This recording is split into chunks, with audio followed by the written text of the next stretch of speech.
Bring in Annette, because Mheshimiwa Mukonji says it was a crisis. For the president, it was first the agenda of managing a problem before now getting to your real agenda of economic growth. How do you think the president has fared from IEC?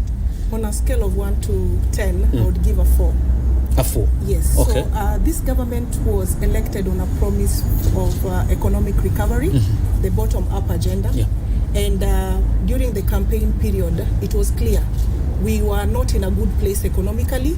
The issue of public debt was known during the campaign to both parties. Whoever would win knew when you talk about public debt, that was a challenge. When you talk about public finance management, that was a challenge.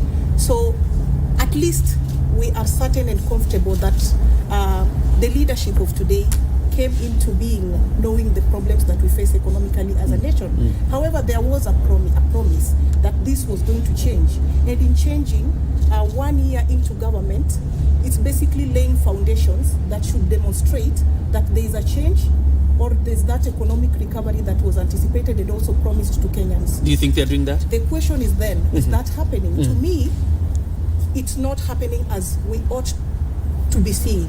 For example, a good promise was the Hustler Fund, and immediately in 3 months' time, there was the Hustler Fund, and there was the distribution of resources to people in the low-income cadre. But the question is then, did the Hustler Fund meet its objective? Do we have structures to facilitate and also sustain the Hustler Fund? When you talk about accountability of the Hustler Fund, so is it something that we will be seeing eventually, and also the Kenyans to themselves? Is this something that they can comfortably sit and say the president really delivered as... Hold that thought.